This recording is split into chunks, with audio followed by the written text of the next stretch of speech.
ಮುನಿವ್ಯಾಸ ವರಪದ ಮುನಿಪದ ದ್ವಂದ್ವಗಾನದನಾಗಿ ಕವಿಗಳ ಸಂದಣಿಗೆ ಬಲಬಂದು ಬೇಡುವೆನು ಸತಿ ಸಾವಿತ್ರಿ ಎಂಬ ಕಥಾನಕವ.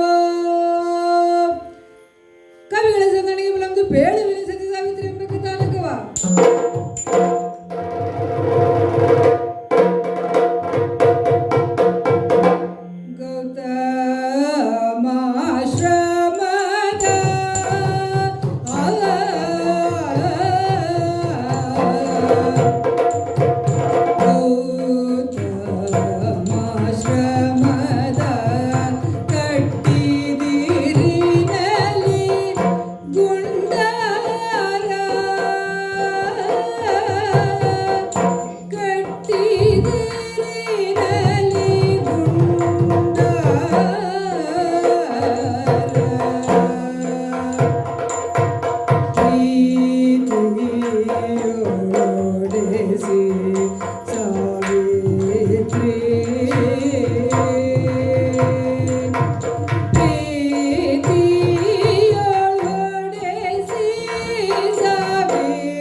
ಮಧ್ಯದೇಶದ ಅಧಿಪತಿಯಾದಂತಹ ಅಶ್ವಪತಿ ಮಹಾರಾಜನ ಮಗಳು ನಾನು. ಸಾವಿತ್ರಿ ಎಂಬುದಾಗಿ ನಮ್ಮ ನಾಮಧೇಯ. ರಾಜ್ಯದ ಪ್ರಜೆಗಳಿಗೆ ಯಾವುದೇ ಕುಂದು ಕೊರತೆ ಬಾರದಂತೆ ನಮ್ಮ ಅಪ್ಪನ ಆಳ್ವಿಕೆಯಲ್ಲಿ ಪ್ರಜೆಗಳನ್ನು ಕಷ್ಟ ಸುಖಗಳಿಗೆ ಭಾಗಿಯಾಗಿ ರಾಜ್ಯದ ಪ್ರಜೆಗಳನ್ನು ಸಂತೋಷದಿಂದ ನೋಡಿಕೊಂಡು ಬರುತ್ತಿದ್ದರು.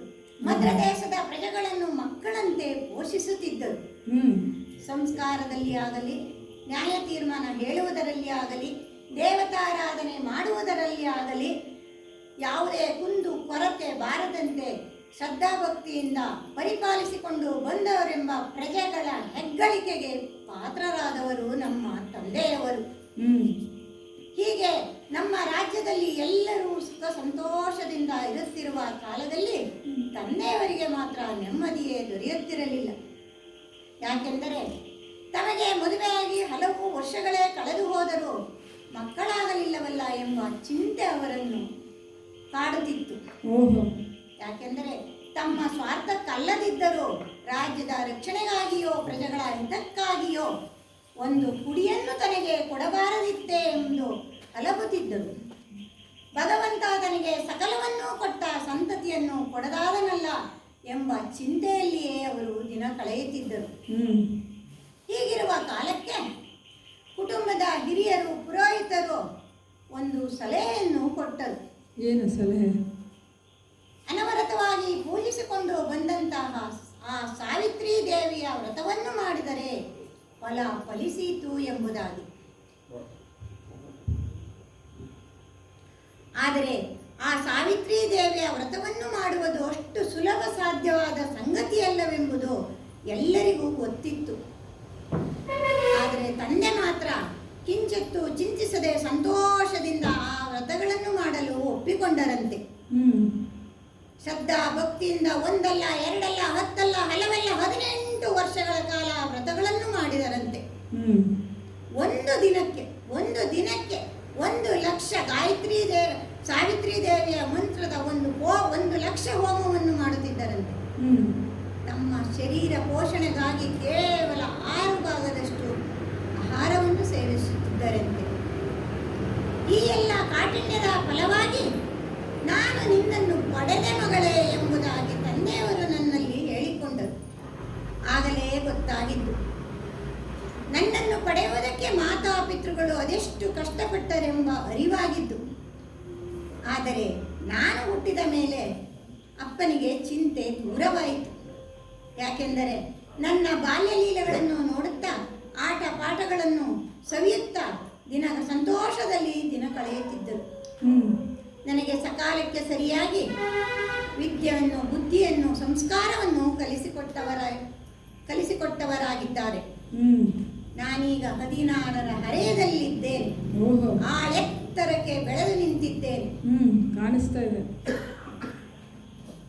ಹಾಗೆಯೇ ಪ್ರೌಢಾವಸ್ಥೆಯಲ್ಲಿರುವ ನನಗೆ ಯೋಗ್ಯ ವರನಿಗೆ ಕೊಟ್ಟು ನನ್ನನ್ನು ಮದುವೆ ಮಾಡಬೇಕೆಂಬುದು ಅಪ್ಪನ ಆಲೋಚನೆಯಾಗಿದೆ. ಸರಿಯಲ್ಲ ಮತ್ತೆ. ಪ್ರತಿಯೊಬ್ಬ ತಂದೆಯವರಿಗೂ ಇರುವ ಯೋಚನೆ ಅದೇ ಅಲ್ಲವೇ? ತಪ್ಪಲ್ವಲ್ಲ. ಹಾಗೆಯೇ ನಾನು ಒಪ್ಪಿಕೊಂಡವಳಾಗಿದ್ದೇನೆ. ರಾಜ್ಯದ ಎಲ್ಲ ಅರಸು ಮಕ್ಕಳಿಗೂ ವಿಚಾರ ತಿಳಿದು ಎಲ್ಲರೂ ಸ್ವಯಂವರಕ್ಕೆ ಬಂದಿದ್ದಾರೆ. ಸ್ವಯಂವರದ ಮಾಲೆಯನ್ನು ನಾನು ಕೈಯಲ್ಲಿ ಹಿಡಿದಿದ್ದೇನೆ. ಸಾಲು ಸಾಲಾಗಿ ಬಂದಂತಹ ಅರಸು ಮಕ್ಕಳೆಲ್ಲರೂ ನನಗೆ ತಲೆಬಾಗಿ ಕೈ ಮುಗಿದು ಹೋದರೆ ಹೊರತು ಯಾರೊಬ್ಬರೂ ನನ್ನನ್ನು ಒಪ್ಪಿಕೊಳ್ಳದಾದರು. ಯಾಕೆಂಬ ಕುತೂಹಲ ನನಗೂ ಇರುತ್ತದೆ ಅಲ್ಲವೇ? ಹಾಗಾಗಿ ನಾನು ತಂದೆಯನ್ನು ಕೇಳಿದೆ, ಅಪ್ಪ, ಬಂದಂತಹ ಅಷ್ಟೊಂದು ಅರಸು ಮಕ್ಕಳೆಲ್ಲ ನಿನ್ನಲ್ಲಿ ಏನು ಹೇಳಿ ಹೋದರಪ್ಪ ಎಂದು ಕೇಳಿದೆ. ಹಾಗಂತ ಯಾರೂ ನನ್ನ ಮನಸ್ಸಿಗೆ ಬರಲಿಲ್ಲ. ಯಾರೂ ನನ್ನನ್ನು ತಲೆ ಎತ್ತಿ ನೋಡಿದ್ದು ಸಹ ಸುಳ್ಳು. ಎಲ್ಲ ಕೈ ಮುಗಿಯುವವರೇ ಹೆಚ್ಚಾಗಿದ್ದಾರೆ. ಇರಲಿ, ಅಪ್ಪ ಹೇಳಿದ ಮಾತೇನು ಗೊತ್ತಾ?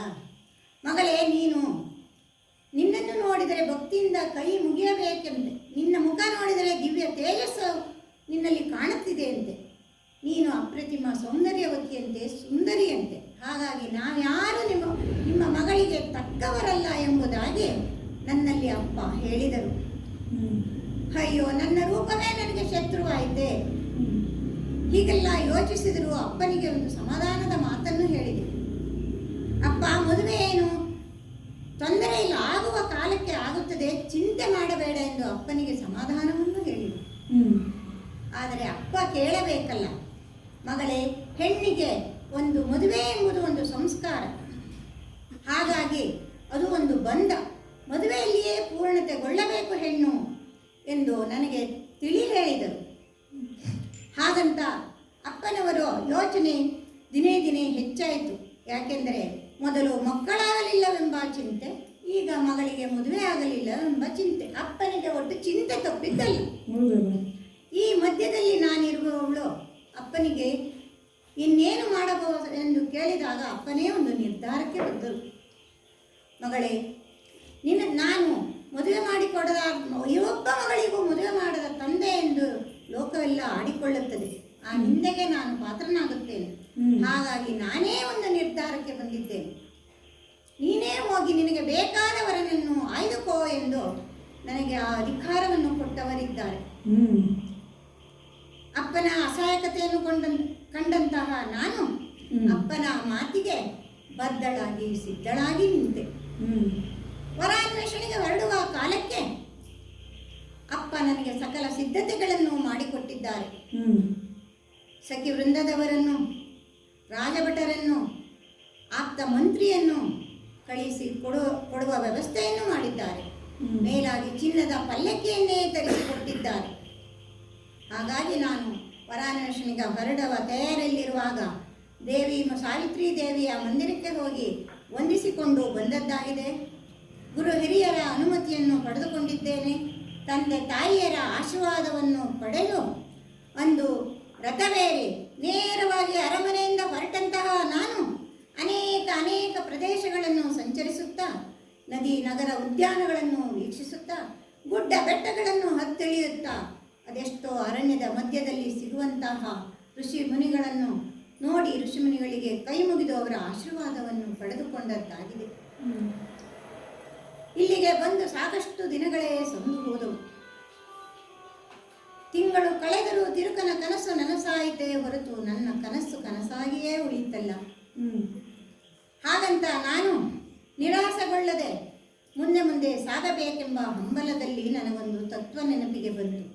ಮಣಿಯ ದೇಹ ಮನವೊಂದು ಸಾಧಿಸುವ ಹಠವೊಂದು ನಿಜದ ನೇರಕ್ಕೆ ನಡೆವ ನಿಶ್ಚಲತೆ ಎಂದು ಮುನ್ನುಗ್ಗು ಮನೆವೆ ಎಂಬ ತತ್ವದೊಂದಿಗೆ ನಮ್ಮ ಈ ಗುಂಡಾರದ ಬಿಡದಿಯನ್ನು ಎದುರಿಗೆ ಕಾಣುತ್ತಿರುವ ಆ ಗೌತಮಾಶ್ರಮದ ಪಕ್ಕದಲ್ಲಿಯೇ ನಿರ್ಮಿಸಿಕೊಂಡದ್ದಾಗಿದೆ, ದಣಿವನ್ನು ಆರಿಸಿಕೊಂಡದ್ದಾಗಿದೆ. ಹಾಗೆಯೇ ಆ ಗೌತಮಾಶ್ರಮದ ಅರಣ್ಯದ ಮಾರ್ಗವಾಗಿ ವಿವರಿಸುತ್ತಾ ಇಲ್ಲಿಯ ಸೊಬಗನ್ನು ನೋಡಬೇಕೆಂಬ ಆಸೆಯಾಗಿ ಇತ್ತ ಕಡೆ ಬಂದರೆ ಆಹಾ ಆಹಾ ವಹವಾರೆ ಇವನ್ಯವ ಸುಂದರನು ಕಿಡ್ಗದಿತ್ತಾದೋ ಕಿಟದಾದೋ ದಿನಕದಿಗುದ ವಹವಾರೆ ಇವನ್ಯವ ಸುಂದರನು ಆಹಾ ಸುಂದರನು ವನ ವಿಹರಿಸುತ್ತಿರುವ ರಸಿಕ ಖಣಿಯು ವನ ವಿಹರಿಸುತ್ತಿರುವ ರಸಿಕ ಖಣಿಯು ಆಹಾ ಸುಂದರನು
ವಹವಾರೆ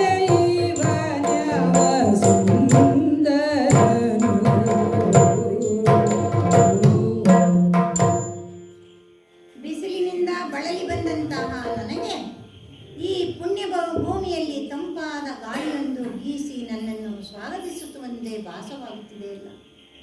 ಆಹಾ, ನನ್ನ ಮೈ ಮನವೆಲ್ಲ ರೋಮಾಂಚನಗೊಳ್ಳುತ್ತಿದೆ, ಮನಸ್ಸೆಲ್ಲ ವಿಕಲಿತಗೊಳ್ಳುತ್ತಿದೆ. ಏನಾಗಿರಬಹುದು? ಏನಾಗಿದ್ದಪ್ಪ? ಈ ಸ್ಥಳಕ್ಕೆ ಬಂದ ಮೇಲೆ ನನ್ನ ಮನಸ್ಸಿಗೆ ಒಂದು ರೀತಿಯ ಸಂತೋಷ ಉಕ್ಕಿ ಹರಿಯುತ್ತಾ ಇದೆ. ಹಾಗಾಗಿ ಸಖಿಯರೊಂದಿಗೆ ನಾನು ಮುಂದೆ ಮುಂದೆ ಸಾಗಬೇಕಾಗಿದೆ.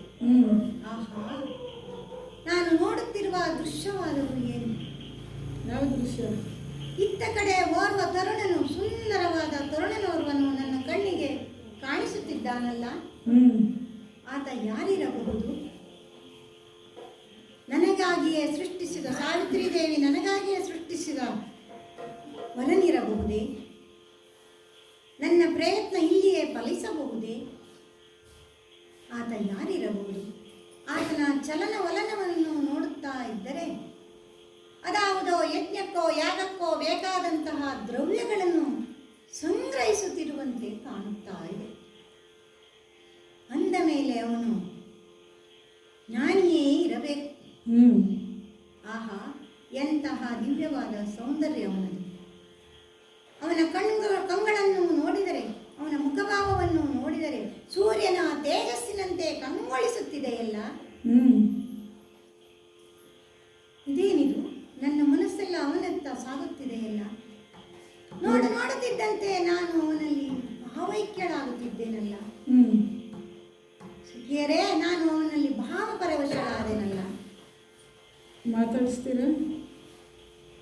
ಆತ ಯಾರಿರಬಹುದೆಂಬುದೇ ಸಂದೇಹ. ಋಷಿಕುಮಾರನೇ ಅಥವಾ ಅರಸಕುಮಾರನೇ, ಯಾರಾದರೂ ಇರಲಿ, ಒಟ್ಟು ನನ್ನ ಮನಸ್ಸನ್ನು ಗೆದ್ದವ ಇವ ಎಂದು ನನ್ನ ಮನಸ್ಸು ಕೂಗಿ ಕೂಗಿ ಹೇಳುತ್ತದೆ. ಇಷ್ಟು ದಿವಸಗಳ ಪ್ರಯತ್ನ ಇಂದು ಕೈಗೂಡುತ್ತಿದೆ ಎಂದು ನನ್ನ ಮನಸ್ಸು ಹೇಳುತ್ತಿದೆ. ಆದ ಕಾರಣ ನಾನಾಗಿ ಮಾತನಾಡಿಸುವುದು ತರವಲ್ವಲ್ಲ. ಯಾಕೆ?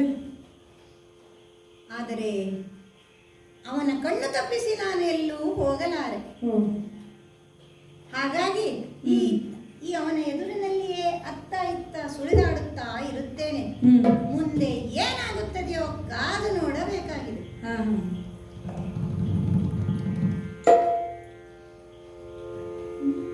ಫಲ ಪುಷ್ಪಗಳ ತರಲೆನು ತಲೆ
ಅದನ್ನು ಮೀರಿ ಯಾರೂ ನಡೆಯುವುದಕ್ಕೆ ಸಾಧ್ಯವಿಲ್ಲ.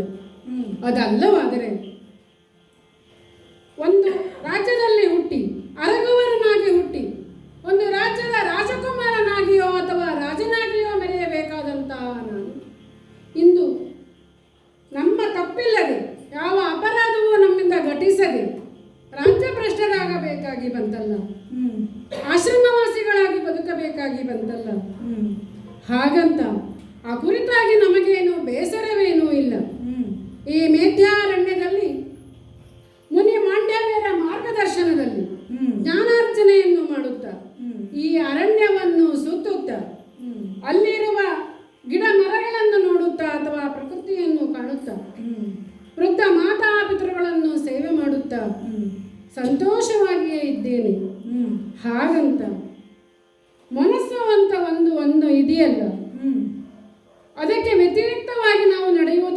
ಸಾಧ್ಯ ಇಲ್ಲ. ಎನ್ ನನ್ನ ಕಾಯಕವೇ ದಿನನಿತ್ಯದ್ದು. ಫಲಪುಷ್ಪಗಳನ್ನು ದೇವತಾರ್ಚನೆಗೆ ಆಗಿ ಸುಮಗಳನ್ನು, ಕಾಷ್ಟಗಳನ್ನು, ಆಮೇಲೆ ಫಲಗಳನ್ನು ತರುವುದು, ಅದರಲ್ಲಿಯೇ ಕಾಲ ಕಳೆದು ಅದರಲ್ಲಿಯೇ ಸಂತೋಷಗೊಳ್ಳುವವನು ಕೂಡ. ನಮ್ಮ ನವೋನ್ಮೇಲಿಸವಾದಂತಹ ಈ ಪ್ರಕೃತಿಯನ್ನು ಪ್ರತಿದಿನವೂ ನೋಡುತ್ತಾ ಇಂದು ಇರುವುದು ನಾಳೆ ಇರುವುದಿಲ್ಲ, ಅಥವಾ ಕೆಲವೊಂದು ಇಂದು ಇರುವುದು ತಿಂಗಳವರೆಗೂ ಇರುತ್ತದೆ. ಅಂತಹ ಪ್ರಕೃತಿಯ ವೈಚಿತ್ರಗಳನ್ನು ನಾನು ಕಾಣುತ್ತಾ ಬದುಕುತ್ತಾ ಇದ್ದೇನೆ. ಎಂದಿನಂತೆ ಇಂದು ನನ್ನ ನಿತ್ಯ ಕಾಯಕಕ್ಕಾಗಿ ಅರಣ್ಯಕ್ಕಾಗಿಯೇ ಬಂದವನು. ಹಾಗೆಯೇ ಸುತ್ತುತ್ತಾ ಸುತ್ತುತ್ತಾ ಒಟುಗಳ ಜೊತೆಯಲ್ಲಿಯೇ ಮುಂಬರಿದು ಬರುತ್ತಾ ಇದ್ದೇನೆ. ಅದೇನದು ನಿತ್ಯದ ಹಾಗೆ ಹೊಸ ವಿಶೇಷವೊಂದು ಈ ಅರಣ್ಯದಲ್ಲಿ ಕಾಣಿಸ್ತಾ ಇದೆಯಲ್ಲ. ನಿತ್ಯ ಕಾಣುವುದಲ್ಲ, ಯಾಕೆಂದ್ರೆ ನಾನು ನಿತ್ಯ ಇಲ್ಲಿಯೇ ಇರುವವ. ಇದು ಹೊಸತು. ಏನು ಒಂದು ದಿವ್ಯವಾದಂತಹ ಸಿಂಧನದಿಂದ ಅತ್ಯಂತ ಅಪರೂಪವಾದಂತಹ ಒಂದು ಸೌಂದರ್ಯವುಳ್ಳ ಲಾವಣ್ಯವತಿ ಇಳಿದು ತನ್ನ ಸಖಿ ಗಣಗಳೊಂದಿಗೆ ಓಡಾಡುತ್ತಾ ಇದ್ದಾಳೆ ಇಲ್ಲಿ. ಆಕೆಯನ್ನು ಆ ಚಂದನದಿಂದ ಇಳಿದ ಪರಿಯನ್ನು ಕಂಡಾಗ ಚಂದಿರನೇ ತನ್ನ ಉಡುಗಣಗಳೊಂದಿಗೆ ತನ್ನ ಪರಿವಾರದೊಂದಿಗೆ ಇಳಿದು ಬಂದನು ಎಂಬ ಹಾಗೆ ಭಾಸವಾಗ್ತಾ ಇದೆ. ಆದರೆ ದೇವಕನ್ನಿಕೆಯರು ದೇವಲೋಕದಿಂದ ಭೂಲೋಕಕ್ಕೆ ಸಂಚಾರ ಮಾಡುವುದು ವಿಶೇಷವೇನೂ ಅಲ್ಲ. ಆದರೆ ಆಕೆಯನ್ನು ನೋಡಿದರೆ ದೇವತಾ ಕನ್ನಿಕೆ ಹಾಗೆ ಕಾಣಿಸುವುದಿಲ್ಲ. ಯಾಕೆಂದ್ರೆ ಕಣ್ಣು ಮುಚ್ಚಿ ಮತ್ತೆ ಬಿಡುತ್ತಾ ಇದ್ದಾಳೆ. ದೇವತೆಗಳು ಬಿಡುಗಣ್ಣರು, ಆಕೆ ಅಲ್ಲ. ಹಾಗಂತ ಯಾರಿರಬಹುದು ಎನ್ನುವ ಕುತೂಹಲ. ಆಕೆ ಈ ವನದಲ್ಲಿ ಸುತ್ತುತ್ತಾ ಇರುವ ಕಾಲಕ್ಕೆ ಇಲ್ಲಿ ಆದ ವ್ಯತ್ಯಾಸವನ್ನು ನೋಡಿದ್ದೀರಾ? ಆಕೆಯನ್ನು ನೋಡಿದ ತಕ್ಷಣವೇ ಇಲ್ಲಿರುವ ಹರಿಣ ನಾಚಿ ಒಳಸರಿದಿದೆ. ಯಾಕೆ? ಆಕೆಯ ಕಣ್ಣು ಹರಿಣಾಕ್ಷಿ. ಇನ್ನು ಆಕೆಯ ನೀಳ ನಾಸಿಕವನ್ನು ಕಂಡು ಆ ಸಂಪಿಗೆಯ ಮೊಗ್ಗು ಕೂಡ ಆ ಎಲೆಯ ಹಿಂದೆ ಮರೆಯಾಗಿದೆ. ಆಕೆಯನ್ನು ಕಂಡ ಕ್ಷಣದಲ್ಲಿಯೇ ನನ್ನಲ್ಲಿ ಅದೇನೋ ಒಂದು ರೀತಿಯ ಭಾವೋನ್ಮಾದ ಉಂಟಾಗ್ತಾ ಇದೆ. ಹಾಗಂತ ನನ್ನ ಮಿತಿಯನ್ನು ನಾನು ಮೀರಬಾರದಲ್ಲ. ಆಕೆಯನ್ನು ಕಂಡು ಮಾತನಾಡುವ ಹಂಬಲವು ನನಗೆ ಉಂಟಾಗ್ತಾ ಇದೆ. ಹೋಗಿ ಮಾತನಾಡಿಸ್ತೇನೆ. ಯಾರು ಏನು ಎನ್ನುವ ತಿಳಿದುಕೊಳ್ಳುವ ಹಂಬಲವು ನನ್ನಲ್ಲಿ ಹೆಚ್ಚಾಗ್ತಾ ಇದೆ. ಆಕೆಯ ಸಮೀಪವರ್ತಿಯಾಗಿ ಹೋಗಿ ಆಕೆಯನ್ನು ಮಾತನಾಡಿಸ್ತೇನೆ. ಮಾನಿನಿ ಮಾನಿನಿ ಮಣಿ ನೀನಾರೆ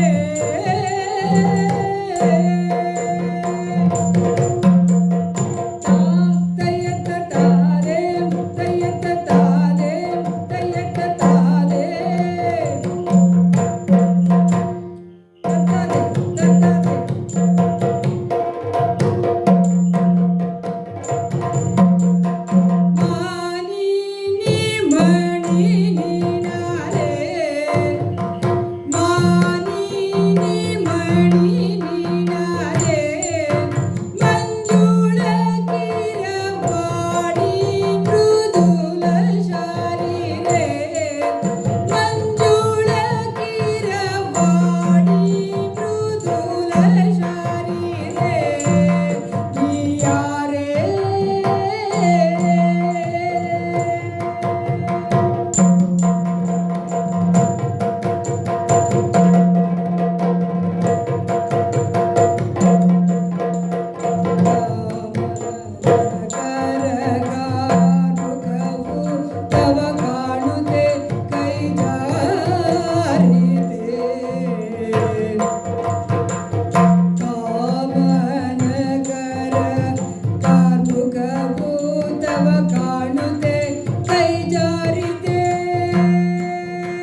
ಶುಭವಾಗಲಿ. ನಿನ್ನನ್ನು ಕಂಡಾಕ್ಷಣ ನಾನು ಮಾನಿನಿ ಮಣಿ ಅಂತ ಕರೆದದ್ದು ಯಾಕೆ ಗೊತ್ತಾ? ಯಾಕೆ? ಎಲ್ಲರಲ್ಲೂ ಶ್ರೇಷ್ಠರಾಗಿರುವವರು ಎಂಬುದನ್ನು ನಿನ್ನಲ್ಲಿ ಗುರುತಿಸಿ ನಾನು ಹಾಗೆ ಮಾತನಾಡಿದ್ದು. ನಿನ್ನನ್ನು ಕಂಡಾಕ್ಷಣ ನಿನ್ನಲ್ಲಿ ಮಾತನಾಡಬೇಕು ಎನ್ನುವ ಹಂಬಲ ನನಗೆ ಹುಟ್ಟಿದ್ದಂತೂ ಸತ್ಯ. ಯಾರು ನೀನು? ಇಲ್ಲಿಗೆ ಯಾಕೆ ಬಂದಿದ್ದಿ? ಅಥವಾ ಬಂದ ಉದ್ದೇಶ ಏನು ಎನ್ನುವ ಒಂದು ಕುತೂಹಲಕ್ಕಾಗಿ ನಿನ್ನಲ್ಲಿ ಮಾತನಾಡೋಕ್ಕೆ ನಾನು ಉಪಕ್ರಮಿಸಿದ್ದು. ಹಾಗಂತ ನಿನ್ನ ಸೌಂದರ್ಯ ಕಂಡಾಗ ಒಂದು ಕ್ಷಣ ನಾನು ಭ್ರಮಿಸಿದೆ. ಕೇವಲ ಆಕರ್ಷಿತನಾಗಿ ಭ್ರಮಿಸಿದ್ದಲ್ಲ, ನಿನ್ನಲ್ಲಿರುವ ಆ ರೂಪದ ವರ್ಚಸ್ಸು, ಆ ದೈವಿ ಕಳೆ, ಇದನ್ನು ಕಂಡು ನಾನು ಆಕರ್ಷಿತನಾದೆ. ಸತ್ಯ, ಅನ್ಯಥಾ ಭಾವಿಸಬೇಡ. ನಿನ್ನ ಸೌಂದರ್ಯವನ್ನು ಒಬ್ಬ ಅಪರಿಚಿತನಾದ ನಾನು ಹೊಗಳುತ್ತಾ ಇದ್ದೇನೆ ಎನ್ನುವುದಾಗಿ ಭಾವಿಸಬೇಡ. ಯಾಕೆಂದರೆ ಪುರುಷರು ಸ್ತ್ರೀಯರನ್ನು ಹಾಗೆ ಹೊಗಳಿದಾಗ ಅದರ ಅರ್ಥ ಗ್ರಹಿಸುವುದೇ ಬೇರೆ ಆಗ್ತದೆ. ಹಾಗಾಗಿ ಹೇಳಿದ್ದು. ನಿನ್ನ ಈ ಅಂದ ಏನಾಗಿದೆ ಅಂದರೆ, ಪ್ರಪಂಚದಲ್ಲಿ ಅತ್ಯಂತ ಸುಂದರಿ ಅಂತಂದರೆ ರತಿದೇವಿ. ಹೌದು ಅಲ್ವಾ?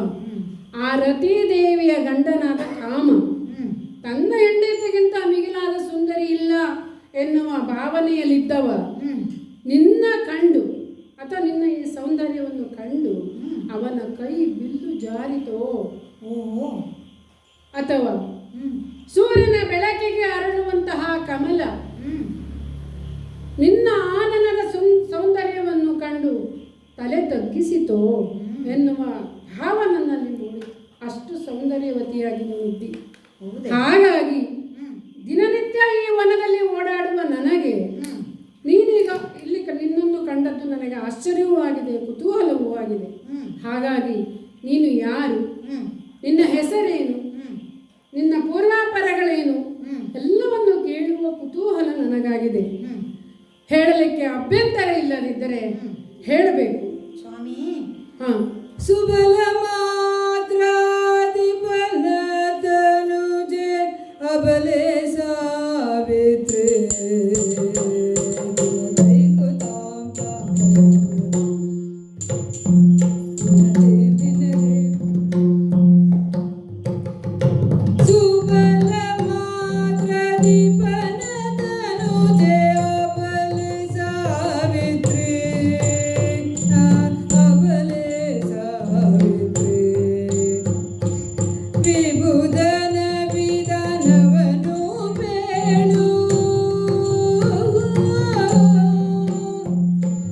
ವಿಭುಧನ ವಿಧಾನವನು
ನಿಮ್ಮನ್ನು ನೋಡಿದಾಗ ಮೊದಲ ನೋಟಕ್ಕೆ ನೀವು ನನ್ನ ಕಣ್ಣಿಗೆ ಮನ್ಮಥನಂತೆಯೇ ಕಂಡಿರಿ.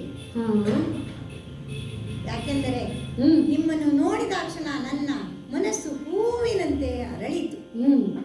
ಇನ್ನು ನಿಮ್ಮ ಮಾತುಗಳನ್ನು ಕೇಳಿ ನೀವೆಷ್ಟು ಹೃದಯವಂತರು ಎಂಬುದು ಅರ್ಥವಾಯಿತು ಸ್ವಾಮಿ. ನಿಮ್ಮ ಆ ನಡೆ ನುಡಿ ಸಂಸ್ಕಾರಗಳನ್ನು ನೋಡಿದಾಗ ನಿಜಕ್ಕೂ ಮೆಚ್ಚಬೇಕಾಗಿದ್ದೆ. ಯಾಕೆಂದರೆ ಈ ಕಾಲಕ್ಕೆ ಅಬಲೆಯಾದಂಥ ಒಬ್ಬ ಹೆಣ್ಣೊಬ್ಬಳು ಕಾಡಿನ ಮಧ್ಯದಲ್ಲಿ ಸಿಕ್ಕಾಗ ನಡೆದುಕೊಳ್ಳುವ ರೀತಿಯೇ ಬೇರೆ, ಮನಸ್ಸನ್ನು ನೋಯಿಸುವವರೇ ಹೆಚ್ಚು. ಹೀಗಿರುವಾಗ ನೀವು ನನ್ನನ್ನು ಕರೆದ ಬಗೆ ಹೇಗೆ? ಮಾನಿನಿ ಮಣಿ. ಆಹಾ, ಎಂತಹ ಸುಂದರ ವಾಕ್ಯವಲ್ಲವೇ? ನಿಮ್ಮನ್ನು ಕಂಡಾಗ ನಾನು ನಿಮ್ಮಷ್ಟು ಹೊಗಳಿಕೆ ಮಾಡುವುದಕ್ಕೆ ಬಾರದಿದ್ದರೂ ನೀವು ನನ್ನ ಕಣ್ಣಿಗೆ ಅದೆಷ್ಟು ಸುಂದರವಾಗಿ ಕಾಣಿಸುತ್ತಾ ಇದ್ದೀರಿ. ಇನ್ನು ನಿಮಗೆ ನನ್ನ ಪರಿಚಯ ಬೇಕೇ? ನಾನು ಮದ್ರದೇಶದ ಅಧಿಪತಿಯಾದ ಅಶ್ವಪತಿಯ ಮಗಳು. ಸಾವಿತ್ರಿಯ ವರಪ್ರಸಾದದಿಂದ ಹುಟ್ಟಿದ ನನಗೆ ಸಾವಿತ್ರಿ ಎಂದು ಕರೆಯುತ್ತಾರೆ. ನಾನು ಇತ್ತ ಕಡೆ ಬಂದ ಉದ್ದೇಶ ಅರಣ್ಯದಲ್ಲಿ ಸುತ್ತಾಡುತ್ತಾ ಅರಣ್ಯವಾಸಿಗಳನ್ನೆಲ್ಲ ಆಶ್ರಮ ಮುನಿಗಳನ್ನು ಭೇಟಿಯಾಗಬೇಕು, ಅವರ ಆಶೀರ್ವಾದವನ್ನು ಪಡೆಯಬೇಕೆಂದು ಹೀಗೆಯೇ ಓಡಾಡುತ್ತಾ ಬಂದೆ. ನಿಮ್ಮನ್ನು ನೋಡಿದೆ, ಮನಸೂರೆಗೊಂಡೆ, ನಿಮ್ಮೊಡನೆ ಮಾತನಾಡಬೇಕೆಂದು ಅನಿಸಿತು. ಹಾಗಾಗಿ ಕೇಳುತ್ತಿದ್ದೇನೆ ಸ್ವಾಮಿ, ನನ್ನ ಪರಿಚಯ ಆಯ್ತಲ್ಲ? ಸುಂದರಿ, ನೀವ್ಯಾರು, ಯಾವ ವಂಶದವರು, ಎಲ್ಲಿಯವರು? ನಿಮ್ಮ ಪರಿಚಯವನ್ನು ಹೇಳಬಹುದೇ? ನನ್ನ ಪರಿಚಯ ಹೇಳುವುದಕ್ಕೆ ಅಭ್ಯಂತರವೇನೂ ಇಲ್ಲ. ಈ ಆಶ್ರಮದ ಈ ಅರಣ್ಯದಲ್ಲಿ ಇರುವವರು ನಾವು, ಅತಿಥಿಯಂತೆ ಬಂದವಳು ನೀನು. ಸನಿಹದಲ್ಲಿಯೇ ನಮ್ಮ ಆಶ್ರಮವು ಉಂಟು. ಬಾಯಾರಿಕೆಗೋ ಅಥವಾ ಫಲಹಾರವನ್ನು ಸೇವಿಸುವುದಾದರೆ ನಾವು ಸತ್ಕರಿಸಿ ಕೃತಾರ್ಥರಾಗಬಹುದು. ಮನಸ್ಸು ಯೋಗ್ಯ ಅಂತ ಅನಿಸಿದರೆ ಅದನ್ನು ಸ್ವೀಕರಿಸಬಹುದು. ನಿಮ್ಮ ಆಶ್ರಮದ ಬಳಿಯಲ್ಲಿಯೇ ನಮ್ಮ ಬಿಡಾರವನ್ನು ಹೂಡಿದ್ದೇವೆ. ಎಲ್ಲವನ್ನೂ ಮುಗಿಸಿಯೇ ಇತ್ತ ಕಡೆಗೆ ಬಂದವಳಿದ್ದೇನೆ. ಸದ್ಯಕ್ಕೆ ಯಾವುದು ಬೇಡ, ನಿಮ್ಮ ಪರಿಚಯ ಒಂದಿದ್ದರೆ ಸಾಕು. ನೀನು ಹೇಳಿದೆಯಲ್ಲ ನನ್ನನ್ನು ನೋಡಿ ವಿಭದರು ಅಂತ, ಅಲ್ಲವೇ? ವಿಭುಧನಲ್ಲವೇ ತರುಣಿ,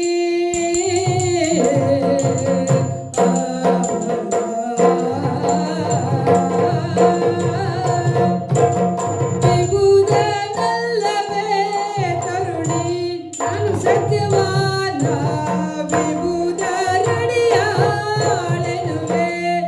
ಸತ್ಯವಾನ ವಿಭುಧರಣಿಯಾಳೆನುವೆ. ಆ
ಸಾವಿತ್ರಿ ಎಂಬುದಾಗಿ ಹೌದು ನನ್ನ ಪರಿಚಯವು ಕೇಳಲಿಕ್ಕೆ ಬಯಸ್ತಾ ಇದ್ದಿ.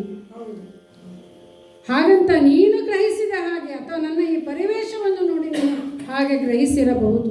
ನಾನೊಬ್ಬ ವಿಬುಧ ಅದರೆಂದೇ ತಿಳಿದೆ. ಅಥವಾ ಮುನಿಕುಮಾರ ಋಷಿಕುಮಾರ ಅಲ್ಲ.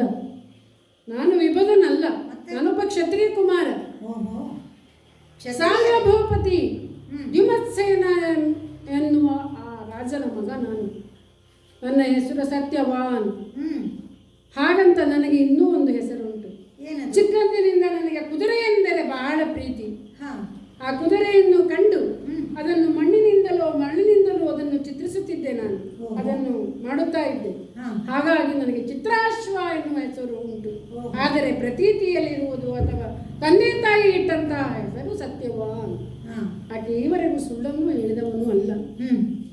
ತಂದೆ ತಾಯಿಗಳ ಸೇವೆಯನ್ನು ಮಾಡುತ್ತಾ ನನ್ನ ಆಶ್ರಮಕ್ಕೆ ಅಥವಾ ನನ್ನ ಮನೆಗೆ ನಾನು ಬೆಳಕೂ ಹೌದು, ಉರುಗೋಲು ಹೌದು. ಆ ಶಿವನನ್ನು ಅರ್ಚಿಸುತ್ತಾ ಗುರು ಮಾಂಡವ್ಯರ ಮಾರ್ಗದರ್ಶನದಲ್ಲಿ ನಾನು ಶಿಷ್ಯವೃತ್ತಿಯನ್ನು ಕೈಗೊಂಡು ಬದುಕುತ್ತಾ ಇದ್ದೇವೆ. ಸಂತೋಷವಾಗಿಯೂ ಇದ್ದೇವೆ. ನನ್ನ ಪರಿಚಯ ಸಾಕಲ್ಲ ಸ್ವಾಮಿ. ನಿಮ್ಮ ಮಾತುಗಳನ್ನು ಕೇಳಿದರೆ ಯಾವ ಸಮಯಕ್ಕೆ ಯಾವ ಸಂದರ್ಭದಲ್ಲಿ ಹೇಗೆ ಮಾತನಾಡುತ್ತೀರಿ ಎಂಬುದು ಅರ್ಥವಾಗುತ್ತದೆ ಸ್ವಾಮಿ. ಯಾಕೆಂದರೆ ಪರಿವೇಶದಲ್ಲಿಯೂ ಗುಣದಿಂದಲೂ ಅಂತರ್ಗತವಾಗಿ ಅಂತರ್ಭಾವದಿಂದ ನನ್ನ ಕಣ್ಣಿಗೆ ನೀವು ಭಾವ ಬ್ರಹ್ಮರಾಗಿ ಕಾಣಿಸುತ್ತಾ ಇದ್ದೀರಿ ಸ್ವಾಮಿ. ನಿಮ್ಮ ಪರಿಚಯ ಇಷ್ಟೆಯೋ ಅಥವಾ ನಿಮ್ಮನ್ನು ನೋಡಿದರೆ ನನಗೆ ನಿಮ್ಮ ಬ್ರಹ್ಮ ತೇಜಸ್ಸು ನಿಮ್ಮ ಮುಖದಲ್ಲಿ ಹೊಳೆಯುತ್ತಾ ಇದೆ ಸ್ವಾಮಿ. ಇನ್ನೇನಾದರೂ ಇದ್ದರೆ ಹೇಳಬಹುದು ತಾವು. ಆ ಬ್ರಹ್ಮತ್ವವನ್ನು ಕ್ಷಾತ್ರಿಯನಾಗಿ ಪಡೆಯುವ ದಿಕ್ಕಿನಲ್ಲಿದ್ದೇನೆ ನಾನು. ಹೌದಾ? ಮತ್ತೆ ಒಂದು ಮಾತು ಇತ್ತ ಕಡೆ ಬಂದ ಕಾರಣವನ್ನು ತಿಳಿದದ್ದಾಯಿತು.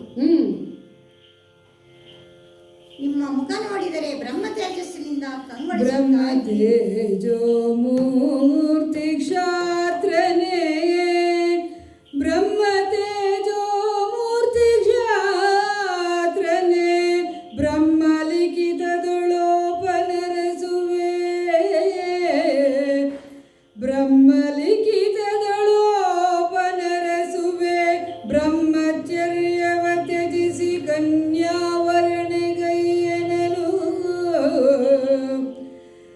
ಬ್ರಹ್ಮಚರ್ಯವ ತ್ಯಜಿಸಿ ಕನ್ಯಾವರಣೆಗೈಯನಲು.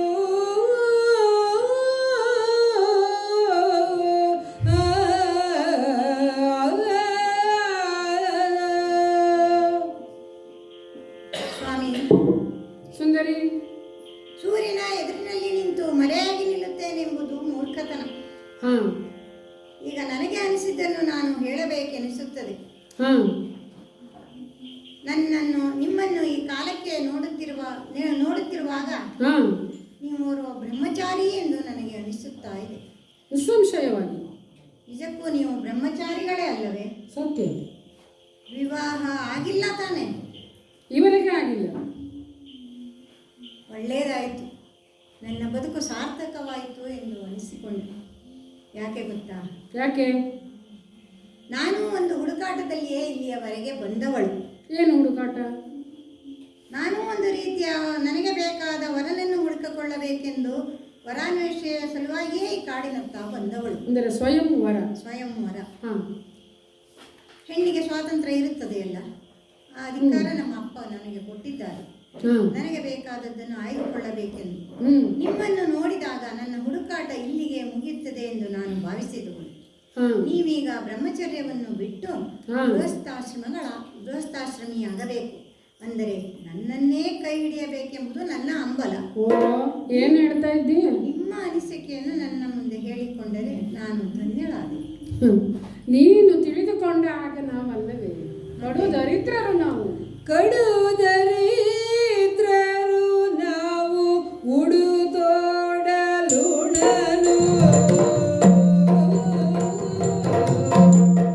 ಕಡು ದರಿದ್ರರು ನಾವು, ಉಡುತೋಡಲುಣಲು.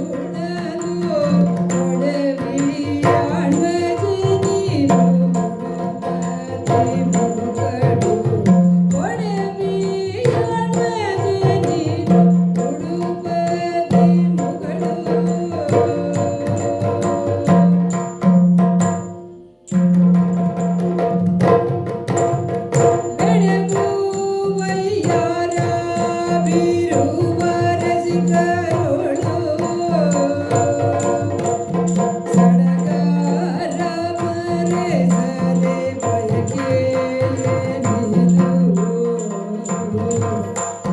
ಬೆಡಗುವಯ್ಯಾರ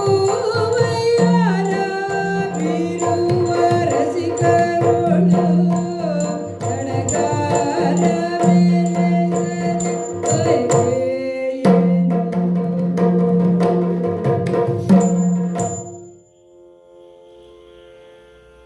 ಚಂದ್ರಮುಖಿ ಅಂತ ನಿನ್ನನ್ನು ಕರೀತಾ ಇದ್ದೇನೆ. ಹಾ. ಯಾಕೆಂದರೆ ನಿನ್ನನ್ನು ನೋಡಿದಾಗ ಮೊಟ್ಟ ಮೊದಲು ನನಗನ್ನಿಸಿದ್ದು ಹಾಗೆ. ಹ್ಮ್. ನೀನು ತಿಳಿದುಕೊಂಡ ಹಾಗೆ ನಾನು ರಾಜಪುತ್ರನೇ ಆದರೂ ನಮ್ಮ ಈಗಿನ ಪರಿಸ್ಥಿತಿ ನೀನು ತಿಳಿದುಕೊಂಡ ಹಾಗೆಲ್ಲ ಅಂತ ನಾನು ನಿನಗೆ ವಿವರಿಸಿದ್ದೇನೆ. ಯಾಕೆಂದರೆ ನಾನು ಒಂದು ಮನೆಗೆ ಬೆಳಕು ಹೌದು, ಉರುಗೋಲು ಹೌದು ಎಂಬುದಾಗಿ ಮೊದಲೇ ನಿನಗೆ ಹೇಳಿದ್ದೀನಿ. ಇನ್ನೊಬ್ಬರು ಬಂದರೆ ಮತ್ತೆ ನನಗೂ ಕಷ್ಟವಾದೀತು ಅದನ್ನು ನಿರ್ವಹಿಸುವುದಕ್ಕೆ. ಯಾಕೆಂದರೆ ನನ್ನನ್ನು ಕಂಡ ಕ್ಷಣವೇ ನೀನು ನನ್ನನ್ನು ಮದುವೆಯಾಗುವಂತ ಕೇಳ್ತಾ ಇದ್ದಿ. ಕೇವಲ ಬಾಹ್ಯಾಕರ್ಷಣೆಗೆ ಒಳಗಾಗಿ ಹೀಗೆ ನನ್ನನ್ನು ಒರೆಸುವಂತ ನೀನು ಕೇಳಿದಾಕ್ಷಣ ನಾನು ಒಪ್ಪಿದರೆ ನಿನ್ನ ಮುಂದಿನ ಬದುಕು ಏನಾದೀತು ಎನ್ನುವ ಕಲ್ಪನೆ ನನಗುಂಟು. ಯಾಕೆಂದರೆ ಮದುವೆ ಎನ್ನುವುದು ಶಾಶ್ವತವಾದ ಒಂದು ಬಂಧ. ಸತಿಪತಿಯರು ಒಂದಾಗಿ ಶಾಶ್ವತವಾಗಿ ಬದುಕಬೇಕು ಎನ್ನುವ ಉದ್ದೇಶದಿಂದ ಮಾಡುವಂಥದ್ದು. ಕೇವಲ ಬಾಹ್ಯಾಕರ್ಷಣೆಗೋ ಅಥವಾ ಯಾರೋ ಒಬ್ಬ ಪುರುಷನನ್ನು ಕಂಡಾಕ್ಷಣವೋ ಅಥವಾ ಸ್ತ್ರೀಯನ್ನು ಕಂಡಾಕ್ಷಣವೋ ಹುಟ್ಟುವಂತಹ ಭಾವಕ್ಕೆ ಒಳಗಾಗಿ ಮದುವೆಯಾದೆವು ಅಂತಾದರೆ ನಾಳೆ ವಾಸ್ತವದ ಅರಿವಾದಾಗ ಆ ಬದುಕೆ ನರಕವಾಗಿತ್ತು. ಹಾಗಾಗಿ ನನ್ನ ಸ್ಥಿತಿಯನ್ನು ನಾನು ನಿನಗೆ ಹೇಳ್ತಾ ಇದ್ದೇನೆ. ಕಣ್ಣು ಇಲ್ಲದಂತಹ ತಂದೆ, ಓಡಾಡಲು ಆಗದಂತಹ ಪರಿಸ್ಥಿತಿಯಲ್ಲಿರುವಂತಹ ತಾಯಿ, ನೀನು ನನ್ನನ್ನು ಮದುವೆಯಾಗಿ ಬಂದರೆ ಆ ಎಲ್ಲ ಕಷ್ಟಗಳನ್ನು ನೀನು ನಿಭಾಯಿಸಬೇಕಾಗಿತ್ತು. ಯಾಕೆಂದರೆ ಮದುವೆಗೆ ಮೊದಲು ಎಲ್ಲರೂ ಹೇಳುವುದ ಹಾಗೆ ನಾನು ಎಲ್ಲವನ್ನೂ ಮಾಡ್ತೇನೆ, ಒಪ್ಪಿಕೊಳ್ತೇನೆ ಹೇಳಿ ಆದರ್ಶದ ಮಾತುಗಳನ್ನು ಆಡುತ್ತಾರೆ. ನಿನ್ನನ್ನು ಬಿಟ್ಟರೆ ನೀನು ನನ್ನನ್ನು ಬಿಟ್ಟರೆ ಜೀವವನ್ನೇ ಬಿಡುತ್ತೇನೆ ಹೇಳ್ತಾರೆ. ಆದರೆ ವಾಸ್ತವದ ಅರಿವಾದಾಗ ಆ ಬದುಕಿಗೆ ಪಲಾಯನ ಹೇಳುವಷ್ಟು ಬೇಸರ ಬಂದಿರ್ತದೆ ಅವರಿಗೆ. ಹಾಗಾಗಿ ಹೇಳಿದ್ದು, ನನ್ನ ಸ್ಥಿತಿಯನ್ನು ನಾನು ಹೇಳಿದ್ದೇನೆ. ನೀನು ಅರಗುವರಿ, ಕಷ್ಟಗಳನ್ನು ಕಂಡವಳು ಅಲ್ಲ, ನಮಗೆ ಇದು ಹೊಸತು ಅಲ್ಲ. ಹಾಗಾಗಿ ಈ ಬದುಕಿಗೆ ನೀನು ಎಷ್ಟು ಒಗ್ಗಿಕೊಳ್ಳುತ್ತೀ ಎಂಬುದನ್ನು ನಾನು ಬಲ್ಲೆ. ಕಷ್ಟ ಆಗ್ತದೆ, ಯಾಕೆಂದರೆ ಆಳುಗಾಳುಗಳನ್ನು ಸೇವೆಗೆ ಇಟ್ಟುಕೊಂಡಂತಹ ರಾಜಕುಮಾರಿ ನೀನು. ಹಾಗಾಗಿ ಮುಕುಟವರ್ಧನರನ್ನು ಅಥವಾ ದೇಶವಾಳುವ ರಾಜರನ್ನು ಮದುವೆಯಾಗಿ ನೀನು ಸುಖವಾಗಿ ಇರು. ಸ್ವಾಮಿ, ಏನೆಲ್ಲ ಕಲ್ಪನೆ ಇಟ್ಟು ಮಾತನಾಡುತ್ತಾ ಇದ್ದೀರಿ ನೀವು. ಏನು? ಜಡಜನಯನ ಉಡುಪದರ ರತನೇ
ಬರುತ್ತದೆ ಎಂಬ ನಿಮ್ಮ ಮಾತಿನ ಮುಖೇನವಾಗಿ ಕೇಳಿಕೊಂಡೆ. ಹಾ, ಆದರೆ ಹಾಗೆ ಖಂಡಿತ ಆಗುವುದಿಲ್ಲ ಸ್ವಾಮಿ.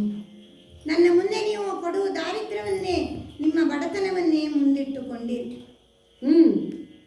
ನಾನು ಅರಮನೆಯಲ್ಲಿ ಬೆಳೆದವಳು, ರಾಜನ ಮಗಳು, ಮಹಾರಾಣಿಯಂತೆ ಇರಬೇಕಾದವಳು. ನೀನು ನನ್ನೊಡನೆ ಬಂದರೆ ಸುಖದಿಂದ ಬಾಳಲಾರೆ. ಉಪ್ಪಿನ ತಂದೆ ತಾಯಿಗಳನ್ನು ನೋಡಿಕೊಳ್ಳುವ ಸಂದರ್ಭ ಬರುತ್ತದೆ. ನೀನು ಸುಖದಿಂದ ಬಾಳದೇ ಇರಬಹುದು, ನನ್ನ ಸುಖಕ್ಕೂ ಕಷ್ಟ ಆದಿತ್ತು ಅಂತ. ಸ್ವಾಮಿ, ಹಾಗೆಲ್ಲ ಚಿಂತಿಸಬೇಡಿ. ನಾನು ಅಂಥ ಕೆಟ್ಟ ಮನಸ್ಸಿನವಳಲ್ಲ. ಒಡವಿಗೊಡೆಯನ ಮಗಳಾದರೇರಂತೆ ಅಡವಿಗೊಡೆಯನ ಅರಸನಾಗಬೇಕೆಂಬುದೇ ನನ್ನ ಅರಸಿಯಾಗಬೇಕೆಂಬುದೇ ನನ್ನ ಹಂಬಲ ಸ್ವಾಮಿ. ನಿಮ್ಮ ಸತಿಯಾಗಬೇಕೆಂದು ಬಯಸಿದ್ದೇನೆ. ಯಾಕೆಂದರೆ ನಿಮ್ಮ ಸಿರಿವಂತಿಕೆಯನ್ನು ನಾನು ನೋಡಲಿಲ್ಲ, ನಿಮ್ಮ ಗುಣವನ್ನು ನೋಡಿದೆ. ನಿಮ್ಮಲ್ಲಿ ಆ ಉದಾರ ಭಾವನೆ ಇದೆ. ನಿಮ್ಮ ನಡವಳಿಕೆಯನ್ನು ಕಂಡೆ. ನಿಮ್ಮ ಮಾತನ್ನು ನೋಡಿ ನನಗೆ ಅತ್ಯಂತ ಸಂತೋಷವಾಯಿತು. ನಿಮ್ಮಲ್ಲಿ ಯಾವುದೇ ದರ್ಪವಿಲ್ಲ, ಸೌಮ್ಯ ಸ್ವಭಾವದಲ್ಲಿ ಇದ್ದೀರಿ. ಅಲ್ಲದೆ ಅರಮನೆಯಲ್ಲಿ ಬೆಳೆದ ನನಗೆ ಅಲ್ಲಿಯ ರೀತಿ ನೀತಿ ನಿಯಮಗಳೇನು ಎಂಬುದನ್ನು ಬಲ್ಲೆ. ಆದರೆ ಆ ಅರಮನೆಯ ಸುಖಕ್ಕಿಂತ ಅಡವಿಯ ವಾಸವೇ ಮೇಲು. ನೀವು ಅಡವಿಯ ಒಡೆಯನಾಗಿರುವುದರಿಂದ ನಾನು ಅಡವಿಗೆ ಒಡತಿಯಾಗುತ್ತೇನೆ. ಇಲ್ಲಿಯ ಈ ಪ್ರಕೃತಿ ಸೌಂದರ್ಯವನ್ನು ನೋಡಬಯಸುತ್ತೇನೆ. ಇದು ಅರಮನೆಯಲ್ಲಿ ಸಿಗುವುದಿಲ್ಲ ಸ್ವಾಮಿ. ಸಾಲಾಗಿ ಎಷ್ಟೋ ಜನ ನನ್ನನ್ನು ಮದುವೆ ಆಗಲು ಬಯಸಬಹುದು, ಆದರೆ ನನ್ನ ಮನಸ್ಸು ಒಪ್ಪಬೇಕಲ್ಲ. ನಾನು ಮೊದಲಾಗಿ ನೋಡಿದ್ದು ನಿಮ್ಮನ್ನೇ, ಒಪ್ಪಿಕೊಂಡದ್ದು ನಿಮ್ಮನ್ನೇ. ಮದುವೆಯಾಗುವುದಾದರೆ ನಾನು ನಿಮ್ಮನ್ನೇ ಮದುವೆ ಮಾಡಿಕೊಳ್ಳಬೇಕೆಂಬ ಹಂಬಲದಲ್ಲಿ ನಾನಿದ್ದೇನೆ. ನಿಮ್ಮನ್ನು ಮದುವೆಯಾದರೆ ನಾನು ನಿಮ್ಮ ಮುಪ್ಪಿನ ತಂದೆ ತಾಯಿಗಳಿಗೆ, ಕಣ್ಣಿಲ್ಲದವರಿಗೆ ಕಣ್ಣಾಗಿ, ಕಾಲಿಲ್ಲದವರಿಗೆ ಆಶ್ರಯಾಗಿ, ಊರುಗೋಲಾಗಿ, ನಿಮ್ಮ ಹೆಜ್ಜೆಗೆ ಗೆಜ್ಜೆಯಾಗಿ, ಹೆಗಲಿಗೆ ಹೆಗಲು ಕೊಟ್ಟು ನಿಮ್ಮ ಬಾಳ ಸಂಗಾತಿಯಾಗಿ ಬದುಕು ನಡೆಸಬೇಕೆಂಬ ಹಂಬಲ ನನ್ನದು ಸ್ವಾಮಿ. ದಯವಿಟ್ಟು ಇಲ್ಲ ಎನ್ನಬೇಡಿ. ನನ್ನನ್ನು ಒಪ್ಪಿಕೊಂಡು ಸ್ವೀಕರಿಸಿ. ನಾನು ಮನಸಾ ನಿಮ್ಮನ್ನು ಸ್ವೀಕರಿಸಿದ್ದಾಗಿದೆ ಸ್ವಾಮಿ. ಸಾವಿತ್ರಿ, ನಿನ್ನ ಮನಸ್ಸು ಎಷ್ಟು ದೃಢ ಉಂಟು ಅನ್ನುವುದನ್ನು ನಾನು ಪರೀಕ್ಷಿಸಿದ್ದು. ನನಗೂ ನಿನ್ನನ್ನು ಕಂಡಾಗ ಆ ಹಂಬಲವೇ ಹುಟ್ಟಿದ್ದು. ಆದರೆ ನನ್ನ ಸ್ಥಿತಿಯನ್ನು ನಾನು ಅರಿತ ಮೇಲೆ ಹಾಗೆ ನಾನು ಹಂಬಲಿಸುವುದು ಉಚಿತವಲ್ಲ ಎನ್ನುವ ಕಾರಣಕ್ಕಾಗಿಯೇ ತಡೆದದ್ದು. ನನಗೂ ಆ ಹಂಬಲ ಉಂಟು. ನಿನ್ನ ಈ ದೃಢತೆಯನ್ನು ನಾನು ಮೆಚ್ಚಿಕೊಂಡಿದ್ದೇನೆ. ನಿನ್ನನ್ನು ಮದುವೆಯಾಗಲು ನಾನು ಒಪ್ಪಿದ್ದೇನೆ. ಆದರೆ ಒಂದು ನಿಬಂಧನೆ ಉಂಟು.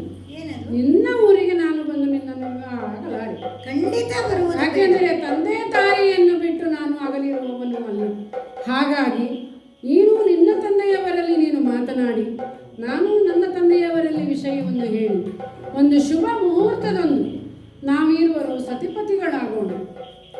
ಸ್ವಾಮಿ, ನಿಮ್ಮ ಆಶ್ರಮಕ್ಕೆ ಹೋಗಿ ನಿಮ್ಮ ಗುರುಗಳ ಅಪ್ಪಣೆಯನ್ನು ಕೇಳಿ, ನಾನು ನಂತರದಲ್ಲಿ ಊರಿಗೆ ಹೋಗಿ ತಂದೆಯವರ ಅಪ್ಪಣೆಯನ್ನು ಪಡೆದು ನಿಮ್ಮ ಒಪ್ಪಿಗೆಯ ಮೇರೆಗೆ ನಾನು ನಿಶ್ಚಿಂತೆಯಾಗಿ ಊರಿಗೆ ಹೋಗಿ ದಿಬ್ಬಣ ಸಮೇತವಾಗಿ ಬಂದು ನಿಮ್ಮನ್ನು ಕಾಣುತ್ತೇನಂತೆ. ನಾನಿನ್ನು ಹೋಗಿ ಬರಲೇ? ಆದೀತು. ನಮ್ಮಿರುವರ ವಿವಾಹದ ಶುಭ ಪ್ರತೀಕ್ಷೆಯಲ್ಲಿ ನಾನು ಇರುತ್ತೇನೆ. ಆಯಿತು ಸ್ವಾಮಿ.